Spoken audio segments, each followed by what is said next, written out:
Hello and welcome to another episode of The Contemplations. Today I have a very esteemed colleague and friend here on the show who's Laura. Hello. Laura, welcome on the show and thank you so much for coming. So Laura is a researcher in emotional regulation. She is at the University of Bournemouth. And what I would like to start the show with today is for you to tell us a little bit about your academic reasoning that led you to study emotions, but also your personal story, because you didn't just wake up wanting to study emotions. All right, so thank you very much for having me on the show. My pleasure. So yeah, as you just said, I did my PhD on emotion regulation, and I think when I tried to think about how I ended up working on emotion regulation, it started during my first master's that I worked on antipsychotics drugs. And so I was looking at trying to find a different treatment for psychosis and schizophrenia. And so there's different type of treatment and some work better than others. And so I was working in mice. And what I had to do is like inject some drugs, take the mouse, cut the head, take their brain, cut their brain into slices and look at what genes they express in the brain. And Sounds like you didn't have a really fun time. It was actually a lot of fun. And I think this is when I realized that's it. I think I want to work on the brain, and I really want to understand behavior, mental health, and help people feel better. But I think I also realized that working on mice, I was not exactly too keen on killing mice. And but also it really takes a long time before you actually see how your research is having an impact on the world. And so before, for instance, I would have seen any improvement in antipsychotics drugs, it would have been maybe like 10, 20, even 30 years before we would have seen an improvement, because trials take forever. Yeah, exactly. So first you have to understand the behavior, what is happening in the animal model, and then try and develop new pharmaceutical drugs and then test it in animals and then test it in humans. And then that really takes a long time. And I thought, sort of wanted to feel like I would have a more direct impact. Yeah, sort of, and yeah, an impact that I would be able to see directly. Look, like, I can help this person feel better, not in 20, 30 years. So then I did another master's in neuropsychology this time, and I worked with children with ADHD.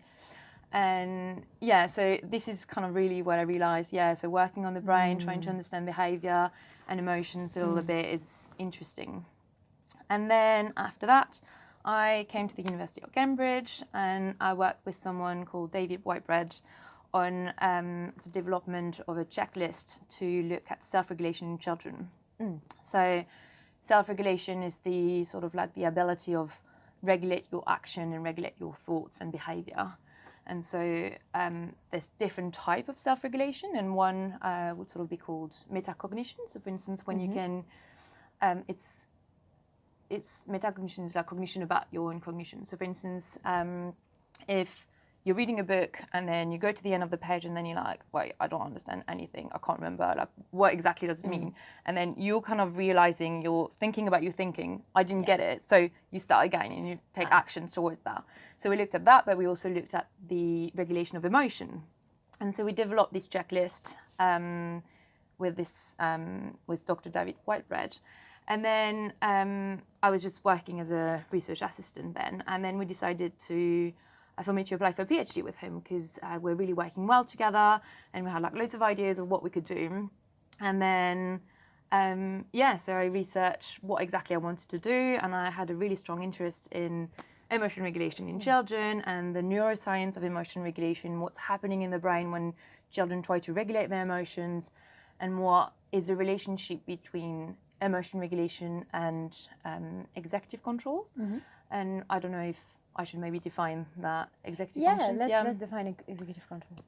So executive functions are, so it's placed like here in this area of the brain, the prefrontal cortex, and it's sort of like helping you to the ability to think. And so for instance, one of the executive functions is working memory. So for instance, when you're trying to remember a phone number, or when you have to count backwards from 10 to 0.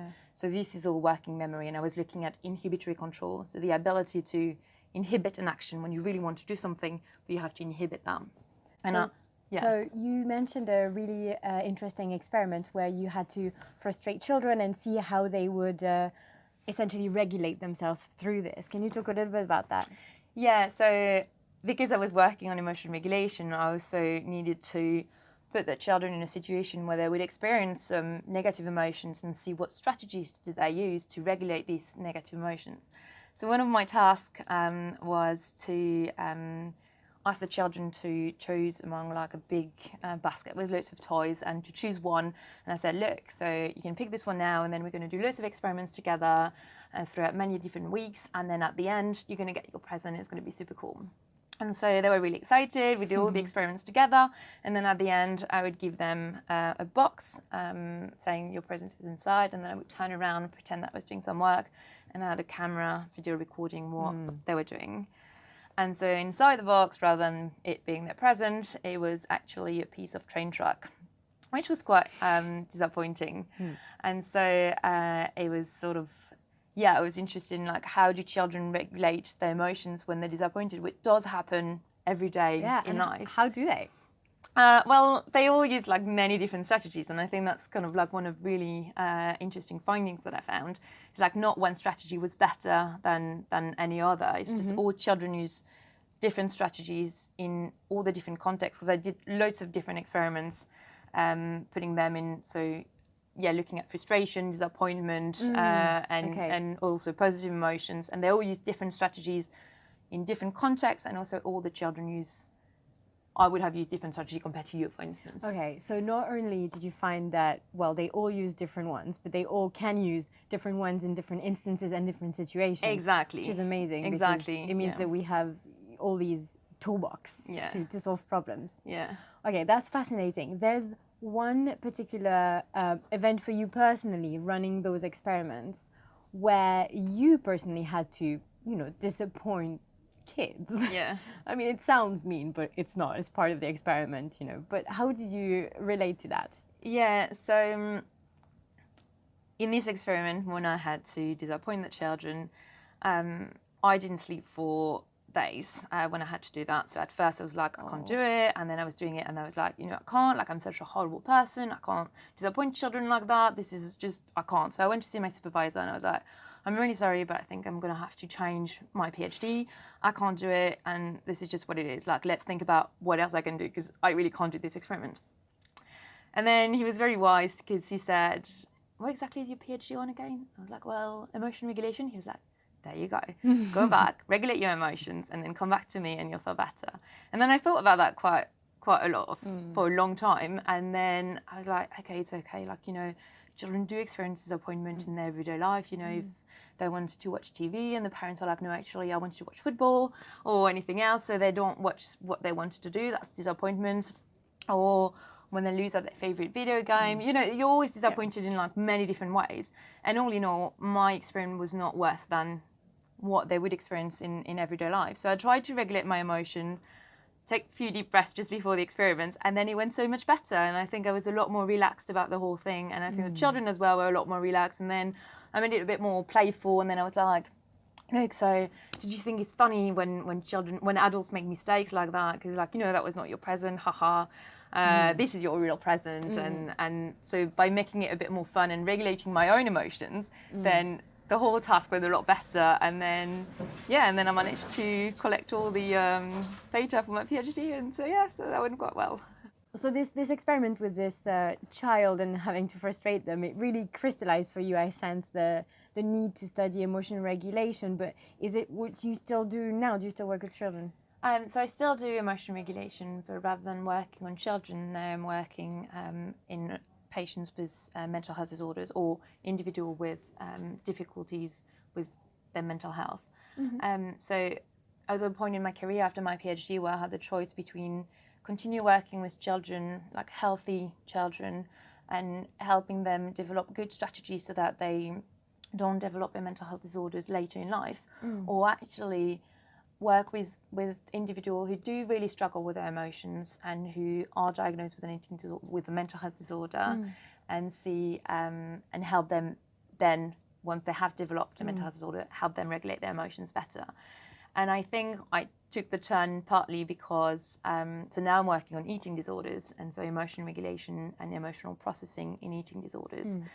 And so I think I was maybe interested in eating disorders in particular because I myself have a history of an eating disorder. And so I think I was quite interested in understanding myself a little bit better. Yeah. And so I kind of realized, well, you know, like I'm really struggling with my emotions. I kind of feel like I'm experiencing emotions with a bit of higher intensity compared to the average person. And I'm quite struggling with my emotions. And one way for me to regulate my emotions was to have kind of eating disordered behavior. And self-harming as well, so which was kind of really maladaptive strategy, which we call that maladaptive strategy. Yeah. Is like when you experience difficult emotions, everyone is trying to feel better one way or another. Yeah. And my way to feel better was engaging in this behavior, but this quite destructive behavior. Yeah. And so I received treatment for my eating disorder, but I was still kind of really interested in, well, look, I can really see that, you know, there is really something with emotions and eating disorders. I really want to understand it a bit more. Yeah. And so, yeah, I guess that's how I met the How you change segued. really. Yeah, I think that's how. And how did it change how you interacted with your research? Or like, how did it unfold? Because I assume if you were still suffering from an eating disorder, it must have been quite a challenge to manage, and I imagine being you just took action to talk about it. Can you speak a little bit about that experience? Yeah, so I received treatment I think in my first year of my PhD, and so by the time I made the change of not working with children, working with individual with eating disorder behaviour, I was already in the pretty much fully recovered, but not entirely recovered, as I kind of discovered. Yeah. But so I was really, really grateful that I got access to treatment and that the treatment worked really well for me. And so after that, I was like, well, you know, I was really lucky, so I want to feel like I'm helping other people now. And there was this group at the Student Union at the University of Cambridge, and it was a support group for individuals with an eating disorder. So I was like, you know, like I want to be part of it. And so I was kind of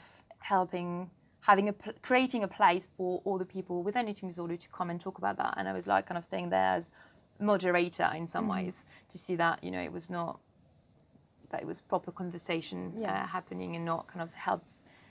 Sometimes in eating disorders, some people can push other people to develop an eating disorder. So we had to make sure that it was proper conversation, a safe place for everyone to talk. And so here I was sitting there with all these people discussing the symptoms, and then I was like, oh my goodness, I don't think this is a really good idea. And it kind of like reopened everything. Sort of, I thought that after treatment I was like so much better, but actually I don't think it was properly dealt with. And so that reopened everything. And then that actually gave me the opportunity to properly deal with it, which means that now, and when I actually started the research with eating disorder, individual with an eating disorder, I'm completely fine now. So that was actually really positive all in all. It was quite difficult, but it was really positive because now I have really dealt with everything that had happened. I am not ashamed anymore of talking about my eating disorder. And and so now I can actually do research and try to like help other people and to recover from their eating disorders. So I think it's amazing that somehow, even if you went ahead a little bit too fast with talking about it, and even if it meant that you relapsed, it also meant that you got to spot the real patterns and like really nail them down. That today it's no longer a problem, and now you're a mom, and I mean this is quite amazing.